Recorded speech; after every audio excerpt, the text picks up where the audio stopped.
Okay. There are basic communication principles, whether these are for crisis or regular communication. Next slide, please. The first one, here. One of the basic is you have to have objectives. And when we develop a crisis communication plan, there are there are three specific objectives that we want to accomplish. The first one is, as stated earlier, and given life, in the examples of UP Manila and UP Los Baños, we want to provide as timely and as accurate information about the situation to all our stakeholders. Secondly, we want to alert, tell people, we want to inform, but importantly, we want to be empathetic. We want to reassure them. And thirdly, when we communicate, we want also to put together a credible, and as accurate as possible resource of information that addresses commonly asked questions, so that people will already have a stock of information. Next slide, please. Okay. For us communicators, there is one cardinal rule. There are many rules, but there is one cardinal rule, and that is to understand your audiences. I know this harks from the standard Aristotelian model of communication, but that is still what maintains. In order to communicate well, you have to understand who you are communicating with. And how do we do that? We segment. We target our audiences. We understand them in order to create messages. How do we understand them? Well, there's this phrase, diba? Na put yourself in your audience's shoes. Look at life, from where they stand, so that we can, so we have an idea of what they know about the situation, how they feel, and what do they do and not do. We have to also know what are the platforms, what are the media platforms that they are, and communication platforms that they are using. Thirdly is we have to, as part of understanding their lives, putting yourself in their shoes, we have to define what the benefits and problems they have in order to move them to action. The thing is, when we look at audiences, we don't look at them as mass audiences. Why? Because not everyone may be the right audience to communicate with in crisis situation. And not all information is necessary to share with them. As Dr. Malanyaon said, we do not overwhelm them with irrelevant information. And then on top of all of these things, as part of understanding our audiences, we have to monitor their reactions. What is it? Are they hearing us? Are they understanding us? Next slide, please. And then secondly, is we have to understand how to message. There are certain standards of messaging in crisis situations. Actually, this also apply for non-crisis communication as well. Now, the first one is as elaborated on by Ritzy a little while ago, it's got to be timely. What is timely messaging? Well, it is real-time communication using the appropriate communication channels. When there is a crisis and a situation, an incident, that erupts, immediately following it, the crisis communication team, needs to start crafting, messages.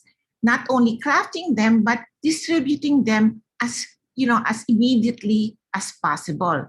That is, of course, after vetting information, distribute brief messages acknowledging the nature of the incident.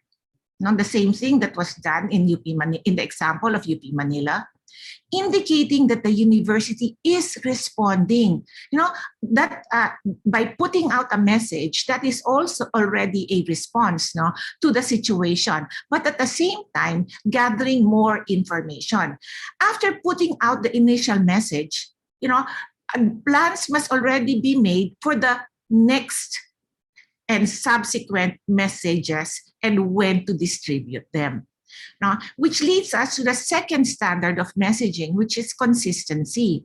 Subsequent messages should be sent at the time, you know, that they were said to come out. No? Subsequent messages should be sent at the target time, even if no new information is available or if new information is still to be expected. Kasi sinabi mo meron kang sasabihin maya't maya. Di lumabas ka, sabihin mong, oo, alam ko, meron na kaming sinabi, but the situation is like this. So it's a constant, no? It is a regular, it is a consistent release of messages, even though there is really nothing new. Why? Because this ensures that there is a consistent tempo of information that is being maintained, notwithstanding the possibility that the message may need to be sent earlier if the situation or the circumstance dictates. No? So you could actually come out earlier than what you said, but certainly not too much later than what you originally said. Next slide, please. Okay. All messages must be accessible. What does accessible mean? You know, that they are received and understood by people. No? Ito yung keeping it, ito yung KISS, di ba? What is KISS? Keep it simple, no? And short. Diba? Yung iba kasi sinabing KISS, keep it simple, stupid. No, but it's really keeping it simple and short. No, using language that is understandable. Using graphics is even much better, but make sure that the graphics that one uses is really, you know, naiintindihan naman, no?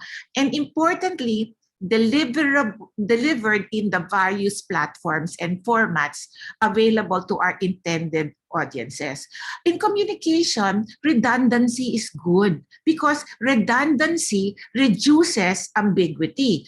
Just make sure that the redundant messages, don't sound like they're nagging. No? Redundancy is good because it reduces ambiguity. How do we become redundant? Well, there are many platforms and many formats. Just make sure that the messages that come out are all the same, are consistent in their messaging. It's also important for translations, you know, as you feel that they are necessary. And then, since there are different kinds of abilities, no, our messages should be adapted for those who have some difficulties with hearing, with visual impairment, and then also for those who are not smart connected. So you might have to give special attention to audiences and stakeholders who are not connected. Ritzy had this very nice term a little while ago for connecting with such people. And then messaging should be credible. No, that's why it's so important to choose a spokesperson. And who that spokesperson will be, I'll have a later slide on that one. That spokesperson should show competence. No, but importantly also should be empathetic, should show empathy. No. And then because we live in a time of digital communications and where everybody has a phone, you know, our messaging must be share worthy. Now, that means that para wala ng further interpretation, what is received can be passed on, and this is still the correct information.